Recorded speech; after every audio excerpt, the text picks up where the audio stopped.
اور حضور علیہ السلام نے شاہ فرمایا، حضرت جابر بیان کرتے ہیں حضور نے شاہ فرمایا انسان اور کفر اور شرک میں نماز نہ پڑھنے کا فرق ہے۔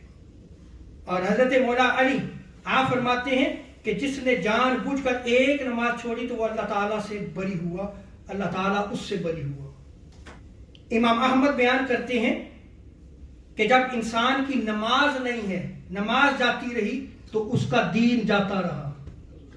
اور امام ابو عبداللہ آپ بیان کرتے ہیں کہ اللہ تبارک و تعالیٰ نے نماز کو ترک کرنے پر سخت وعید فرمائی ہے، ڈرایا ہے، اسے اپنے نبی کریم صلی اللہ علیہ وسلم کی زبان مبارک پر مؤکد فرمایا، تاکید فرمائی ہے، اور اس کا تارک اسے ترک کرنے کی وجہ سے ایمان سے نکل جاتا ہے، یعنی اس کا ایمان کامل نہیں ہوتا، اور بندوں کے اعمال میں سے نماز کے سوا کسی اور فریضہ کو کفر اور ایمان کے درمیان علامت نہیں بنایا گیا۔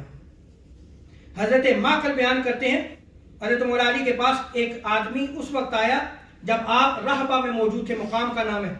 اس نے کہا اے امیر المومنین، اس عورت کے بارے میں آپ کی کیا رائے ہے جو نماز نہیں پڑھتی؟ آپ نے فرمایا جو نماز نہیں پڑھتا وہ کفر کرنے والا ہے۔ اور حضرت عبداللہ بن شقیق آپ فرماتے ہیں صحابہ کرام نماز کے سوا کسی دوسرے عمل کے ترک کو کفر نہیں جانتے تھے۔ اور یہ فتویٰ جو ہے صحابہ کرام کا سنن ترمذی میں نقل کیا گیا ہے، یعنی جو نماز چھوڑتا ہے صحابہ کرام جو ہے وہ اس کو کفر گردانتے تھے۔